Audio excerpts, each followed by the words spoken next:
ಬೆಂಗಳೂರು ಗ್ರಾಮಾಂತರ ಲೋಕಸಭಾ ಕ್ಷೇತ್ರದ ಮೈತ್ರಿ ಅಭ್ಯರ್ಥಿ ಡಾಕ್ಟರ್ ಮಂಜುನಾಥ್ ಅವರನ್ನ ಗೆಲ್ಲಿಸುವಂತ ಹೊಣೆಗಾರಿಕೆ ಪ್ರಮುಖ ಪಾತ್ರ ವಹಿಸಿರುವಂತದ್ದು ಮಾಜಿ ಸಚಿವ ಸಿಪಿ ಯೋಗೇಶ್ವರ್ ಅವರು. ಒಂದ್ ಕಡೆ ತಮ್ಮ ಅಭ್ಯರ್ಥಿಯನ್ನ ಗೆಲ್ಲಿಸಬೇಕು ಅಂತ 8 ವಿಧಾನಸಭಾ ಕ್ಷೇತ್ರಗಳಲ್ಲಿ ಸರಣಿ ಸಭೆಗಳನ್ನ ಮಾಡ್ತಾರೆ. ಇನ್ನೊಂದ್ ಕಡೆ ಈಗ ಮತ್ತೆ ಒಂದು ವಿಷಯ ಚರ್ಚೆ ಆಗ್ತಾ ಇರುವಂತದ್ದು, ಅವರ ಪುತ್ರಿ ನಿಶಾ ಯೋಗೇಶ್ವರ್ ಅವರು ಕಾಂಗ್ರೆಸ್ ಸೇರ್ಪಡೆ ಆಗ್ತಾರೆ ಅಂತ. ಈ ಕುರಿತು ನಮ್ಮ ಜೊತೆಗೆ ಮಾತಾಡೋಕೆ ನಿಶಾ ಯೋಗೇಶ್ವರ್ ಇದ್ದಾರೆ, ಅವ್ರನ್ನ ಮಾತಾಡ್ತೀನಿ.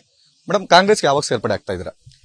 ಸರಿಯಲ್ಲಿ ಗೊತ್ತಿಲ್ಲ, ಅದು ಪ್ರಶ್ನೆ ಕೇಳ್ಬೇಕಾಗಿದ್ದು ನೀವು ಕಾಂಗ್ರೆಸ್ ಅವ್ರನ್ನ, ಡಿ.ಕೆ. ಶಿವಕುಮಾರ್ ಸರ್ನ, ಸುರೇಶ್ ಸರ್ನ, ರಘುರಾಮಣ್ಣ ಸರ್ನ, ಲೀಡರ್ಸ್ನ. ಯಾಕಂದ್ರೆ ಅದ್ರ ಬಗ್ಗೆ ಅವ್ರಿಗೆ ಉತ್ತರ ಗೊತ್ತಿರುತ್ತಲ್ವಾ, ಅದು ನಾನು ಹೇಳಕ್ಕಾಗಲ್ಲ. ಮೇಡಮ್, ಈಗಾಗಲೇ ಎಲ್ಲರೂ ಕೂಡ ನಿಮ್ಮ ಬಗ್ಗೆ ವಿಷಯವನ್ನು ಪ್ರಸ್ತಾಪ ಮಾಡಿರುವಂತದ್ದು. ಇವತ್ತು ಡಿ.ಕೆ. ಶಿವಕುಮಾರ್ ಅವರು ಕೂಡ ಮಾತಾಡಿದ್ದಾರೆ, ನಮ್ಮ ಹತ್ರ ಬಂದು ಚರ್ಚೆ ಮಾಡಿದ್ದಾರೆ. ತಂದೆ ಮಗಳನ್ನ ರಾಜಕೀಯವಾಗಿ ದೂರ ಮಾಡಬೇಕು ಅನ್ನೋದು ನಮಗೆ ಆ ಒಂದು ಏನ್ ಕೆಟ್ಟ ಹೆಸರು ಬರಬಾರ್ದು ಅನ್ನೋ ನಿಟ್ಟಿನಲ್ಲಿ ನಾವು ಒಂದು ನಿರ್ಧಾರ ಮಾಡಿದ್ದೀವಿ, ಆಕೆಗೆ ಹೇಳಿದ್ದೇವೆ ಅಂತ ಒಂದು ಕೂಡ ನಿಮ್ಮ ಬಗ್ಗೆ ಹೇಳಿರುವಂತದ್ದು. ರಾಜಕೀಯ ಅಂತ ಅಂದ್ರೆ ಜನರು ಎಲ್ಲಾ ತರ ಯೋಚನೆ ಮಾಡ್ತಾರೆ. ಜನರೇಷನ್ ಗ್ಯಾಪು ಇರುತ್ತೆ. ಇವಾಗ ನಮ್ ಜನರೇಷನ್ ಬೇರೆ ತರ ನಾವು ಯೋಚನೆ ಮಾಡ್ತೀವಿ. ಯಾಕಂದ್ರೆ ನಮ್ಗೆ ಅನ್ಸುತ್ತೆ ನಾವು ಯಾವ್ದೋ ಒಂದ್ ರಸ್ತೆಲಿ ಹೋದಾಗ ಆ ರಸ್ತೆಲಿ ನಾವು ಎಷ್ಟು ಚೆನ್ನಾಗಿ ಕೆಲಸ ಮಾಡ್ಬೋದು ಅಂತ ನಾವು ಯೋಚನೆ ಮಾಡ್ತೀವಿ. ನನ್ಗೆ ಈ ರಸ್ತೆ ಸರಿ ಅಂತ ಅನ್ಸ್ತು, ಇದರಿಂದ ಈ ರಸ್ತೆಲಿ ಹೋದ್ರೆ ನಾನು ಇನ್ನಷ್ಟು ಅನುಕೂಲಗಳು ಮಾಡ್ಕೊಡ್ಬಹುದು, ಇನ್ನಷ್ಟು ನನ್ನ ಆಲೋಚನೆಗಳನ್ನ ಇಲ್ಲಿ ಬೆಳೆಸ್ಕೊಂಡು ಅದನ್ನ ರೂಪಿಸ್ಕೊಳ್ಬಹುದು ಅಂತ ಅನ್ಸ್ತು. ಅದಕ್ಕೆ ನನ್ನ ಈ ಒಂದು ಹೆಜ್ಜೆ. ಅವ್ರಿಗೆ ಏನ್ ಸರಿ ಅಂತ ಅನ್ಸುತ್ತೋ, ಅವ್ರಿಗೆ ಯಾವಾಗ ಸರಿ ಅಂತ ಅನ್ಸುತ್ತೋ ಅದನ್ನ ತಗೊಳ್ಳಿ, ಅದು ಅವ್ರ ಬಿಟ್ಟಿದ್ದು. ಮೇಡಮ್, ನಿಮ್ ತಂದೆಯವರು ಕೂಡ ಹಳೆ ಮೈಸೂರು ಭಾಗದಲ್ಲಿ ಬಿಜೆಪಿಯ ಪ್ರಭಾವಿ ನಾಯಕರು. ಆ ಬಿಜೆಪಿಲಿ ತಮ್ಮದೇ ಅಂತ ಹಿಡಿತವನ್ನು ಇಟ್ಕೊಂಡಿದ್ದಾರೆ, ಕೇಂದ್ರ ನಾಯಕರ ಜೊತೆ ಚೆನ್ನಾಗಿದ್ದಾರೆ. ಹಾಗಾದ್ರೆ ನಿಮ್ಮ ರಾಜಕೀಯ ಬೆಳವಣಿಗೆ ಅವ್ರು ಬಯಸ್ತಿರ್ಲಿಲ್ವಾ? ಹಾಗಾದ್ರೆ ಈ ಪ್ರಶ್ನೆಗಳಿಗೆ ಸರ್, ಇದು ಆಕ್ಚುಲಿ ನನ್ ಕೇಳೋ ಪ್ರಶ್ನೆ ಅಲ್ಲ. ಯಾಕಂದ್ರೆ ಹಿರಿಯರಿಗೆ ಜಾಸ್ತಿ ಜವಾಬ್ದಾರಿ ಇರುತ್ತೆ. ಅವ್ರಿಗೆ ನೀವು ಆ ಪ್ರಶ್ನೆಗಳು ಕೇಳಿದ್ರೆ, ಯಾಕಂದ್ರೆ ನಾನು ತುಂಬಾ ಚಿಕ್ಕವಳು, ಇದ್ರ ಬಗ್ಗೆ ಅವರೊಂದು ಆಲೋಚನೆ ಏನು, ಅವ್ರೇನ್ ಹೇಳ್ತಾರೆ ಅಂತ ಅದು ಜಾಸ್ತಿ ಅವ್ರಿಗೆ ಗೊತ್ತಿರುತ್ತೆ.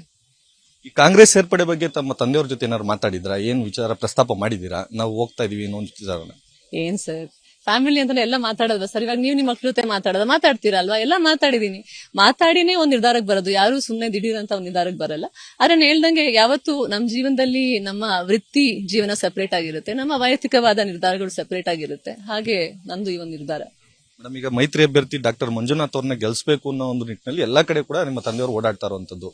ಈ ಸಂದರ್ಭದಲ್ಲಿ ಈ ವಿಚಾರ ಪ್ರಸ್ತಾಪ ಆದ್ರೆ ಅವ್ರಿಗೊಂದು ಎಲ್ಲೋ ಒಂದ್ ಕಡೆ ಮುಜುಗರ ತರುವಂತ ಕೆಲಸ ಆಗೋದಿಲ್ವಾ ಅಂತ? ಅದು ಅವರ ಪ್ರೊಫೆಷನಲ್ ಡಿಸಿಷನ್, ಅವರ ಪ್ರೊಫೆಷನಲ್ ಲೈಫ್, ಅವ್ರವ್ರ ಕೆಲಸ ಹೇಗ್ ಚೆನ್ನಾಗಿ ಮಾಡ್ಬೇಕು ಅದು ಚೆನ್ನಾಗಿ ಮಾಡ್ತಾರೆ. ಅದ್ರಂಗೆ ತುಂಬಾ ಸಂತೋಷ ಇದೆ. ನಾನು ನನ್ನ ಕೆಲಸನ ಹೇಗೆ ರೂಪಿಸ್ಕೊಳ್ಬೇಕು ಆ ಕೆಲಸ ನಾನ್ ಮಾಡ್ತಾ ಇದೀನಿ. ಈ ವಿಚಾರವಾಗಿ ಆಗ್ಲೇ ನೀವು ಪ್ರಸ್ತಾಪ ಮಾಡಿದ್ದೀರಾ ಮೇಡಮ್, ಡಿ.ಕೆ. ಶಿವಕುಮಾರ್ ಹತ್ರ ಪ್ರಸ್ತಾಪ ಮಾಡಿದ್ದೀರಾ? ಏನಂದ್ರು? ಯಾವಾಗ ಸೇರ್ಪಡೆ ಮಾಡ್ಕೊಳ್ತೀವಿ ಅಂತ ಹೇಳಿದಾರಾ? ಏನಾದ್ರು ವಿಚಾರವನ್ನ ಯಾವಾಗ ಏನು ಅಂತ ಹೇಳಿಲ್ಲ, ಅದನ್ನ ನಾನು ಅವ್ರಿಗೆ ಬಿಟ್ಟಿದ್ದೀನಿ. ಯಾಕಂದ್ರೆ ಅವ್ರು ತುಂಬಾ ಹಿರಿಯರು, ಅವ್ರ ಬಗ್ಗೆ ನಂಗೆ ತುಂಬಾ ಗೌರವ ಇದೆ. ಅವ್ರು ಯಾವಾಗ ಸರಿ ಅಂತ ಅನ್ಸುತ್ತೋ, ಅವ್ರಿಗೆ ಯಾವೊಂದು ಪರಿಸ್ಥಿತಿ ಸರಿ ಅಂತ ಅನ್ಸುತ್ತೋ ಅವಾಗ ಮಾಡ್ಕೊಳ್ಳಿ ಅಂತ ಅವ್ರ ಕೈಯಲ್ಲೇ ಬಿಟ್ಟಿದ್ದೀನಿ. ನಿಮ್ ಜೊತೆಗೆ ನಿಮ್ ತಾಯಿಯವರು ಕೂಡ ಸೇರ್ಪಡೆ ಆಗ್ತಾ ಇದಾರೆ ಅನ್ನೋ ಒಂದು ವಿಚಾರವನ್ನು ಪ್ರಸ್ತಾಪ ಮಾಡಿರುವಂತದ್ದು. ಇಲ್ಲ, ತಾಯಿಯ ಸೇರ್ಪಡೆ ಆಗೋ ಅವಶ್ಯಕತೆ ಇಲ್ಲ. ತಾಯಿ ಯಾವತ್ತೂ ನನ್ನ ಜೊತೆಲಿ ಇರ್ತಾರೆ. ಆದ್ರೆ ಈ ಒಂದು ಸಕ್ರಿಯವಾಗಿ ರಾಜಕೀಯಕ್ಕೆ ನಾನು ಒಬ್ಳೇ ಬರ್ತಾ ಇರೋದು. ಎಲ್ಲೋ ಒಂದ್ ಕಡೆ ಬಿಜೆಪಿ ಇಷ್ಟು ಪ್ರಭಾವಿ ಇರುವಂತಹ ಸಿಪಿ ಯೋಗೇಶ್ವರ್ ತಮ್ಮ ಮಗಳನ್ನ ಏನು ರಾಜಕೀಯವಾಗಿ ಬೆಳೆಸಬೇಕು ಅನ್ನೋ ನಿಟ್ಟಿನಲ್ಲಿ ಯಾವ್ದು ಅವರು ಆಲೋಚನೆ ಮಾಡಿರ್ಲಿಲ್ಲ? ಹಾಗಾದ್ರೆ ಸರ್, ಈ ಕ್ವೆಶನ್ಸ್ ಎಲ್ಲ ನೀವು ನನ್ ಕೇಳೋ ಅವಶ್ಯಕತೆ ಇಲ್ಲ. ಅದು ಅವರ ಆಲೋಚನೆಗಳಲ್ವಾ ಸರ್, ನಾನು ಅವರ ಮನಸ್ಸೊಳಗೆ ಹೋಗಿ ನಾನು ಹೇಳಕ್ಕಾಗಲ್ಲ. ನೀವು ಅವ್ರನ್ನೇ ಕೇಳಿ ಈ ಕ್ವೆಶನ್ಸ್ ನ. ಯಾಕಂದ್ರೆ ನೀವು ಕಾಂಗ್ರೆಸ್ ಸೇರ್ಪಡೆ ನಿರ್ಧಾರ ಮಾಡಿದ್ರಲ್ಲ, ಹಾಗಾಗಿ ನಾ ಈ ಪ್ರಶ್ನೆನ ಕೇಳ್ತಾ ಇರೋದು. ನೋಡಿ, ಇದಕ್ಕಿಂತ ಮುಂಚೆ ನಾನು ಸಕ್ರಿಯ ರಾಜಕೀಯಕ್ಕೆ ಬರೋ ಪ್ಲಾನ್ ಇರ್ಲಿಲ್ಲ ನಂದು. ನಾನು ಹಿಂದ್ಗಡೆನೆ ನಿಂತು ಕೆಲಸ ಮಾಡಿದೆ. ಯಾವಾಗ ನನ್ಗೆ ಅನ್ಸೋನ್ ಹೆಜ್ಜೆ ಇಡಬೇಕು ಅಂತ ನನ್ಗೆ ಈ ಒಂದು ದಾರಿ ಸರಿ ಅಂತ ಅನ್ಸ್ತು, ಅದಕ್ಕೆ ನಾನು ಈ ನಿರ್ಧಾರ ತಗೊಂಡೆ. ಕಾಂಗ್ರೆಸ್ ಪಕ್ಷಕ್ಕೆ ಸೇರ್ಪಡೆ ಮುಂಚಿತವಾಗಿ ಏನಾದ್ರು ನೀವು ಒಂದು ಬೇಡಿಕೆ ಇಟ್ಟಿದ್ದೀರಾ ಮೇಡಮ್? ಏನಾದ್ರು ಹುದ್ದೆಯನ್ನು ಕೇಳುವಂತದ್ದು ಅಥವಾ ಏನಾದ್ರು ಒಂದು ಬೇಡಿಕೆ ಇಟ್ಟಿದ್ದೀರಾ? ನನ್ ಬೇಡಿಕೆ ಒಂದೇ, ನನ್ಗೆ ಒಂದ್ ಸ್ಥಾನ ಸಿಕ್ಕಿದ್ರೆ ನನ್ ಜನ್ಮ ಮಧ್ಯಲ್ಲಿದ್ದು ಜಾಸ್ತಿ ಕೆಲಸ ಮಾಡ್ಬೋದು ಅಂತ. ಅದು ಯಾವಾಗ ಸಿಗುತ್ತೋ ಸಿಗ್ಲಿ, ಬಿಕಾಸ್ ನಾನು ನನ್ನ ಕೆಲಸನ ಆವಾಗ್ಲೇ ಶುರು ಮಾಡಿದೀನಿ. ಅವ್ರನ್ನ ಭೇಟಿಯಾಗಿಂತ ಮುಂಚೆನೆ ಶುರು ಮಾಡಿದ್ದೆ, ಅದನ್ನ ಕಂಟಿನ್ಯೂ ಮಾಡ್ಕೊಂಡು ಹೋಗ್ತೀನಿ ನಾನು. ಇದಿಷ್ಟು ಮಾಜಿ ಸಚಿವ ಸಿಪಿ ಯೋಗೇಶ್ವರ್ ಅವರ ಪುತ್ರಿ ನಿಶಾ ಯೋಗೇಶ್ವರ್ ಮಾತು. ಕ್ಯಾಮ್ರಾ ಪರ್ಸನ್ ಕೇಶವ್ ಜೊತೆ ರಾಜು, ವಿಸ್ತಾರ ನ್ಯೂಸ್, ರಾಮನಗರ. ಅನುಕ್ಷಣದ ಸುದ್ದಿಗಳಿಗಾಗಿ ವಿಸ್ತಾರ ನ್ಯೂಸ್ ಯೂಟ್ಯೂಬ್ ಚಾನೆಲ್ ಸಬ್ಸ್ಕ್ರೈಬ್ ಮಾಡಿ. ಹೊಸ ಸುದ್ದಿಗಳ ನೋಟಿಫಿಕೇಶನ್ಗಾಗಿ ಬೆಲ್ ಐಕಾನ್ ಕ್ಲಿಕ್ ಮಾಡಿ. ಲೇಟೆಸ್ಟ್ ಅಪ್ಡೇಟ್ಸ್ಗಾಗಿ www.vistaranews.com ವೆಬ್ಸೈಟ್ಗೆ ವಿಸಿಟ್ ಮಾಡಿ. ಅಂಗೈಯಲ್ಲೇ ಜಗತ್ತಿನ ಸುದ್ದಿ ತಿಳಿಯಲು ವಿಸ್ತಾರ ನ್ಯೂಸ್ ಕನ್ನಡ ಆಪ್ ಡೌನ್ಲೋಡ್ ಮಾಡಿ.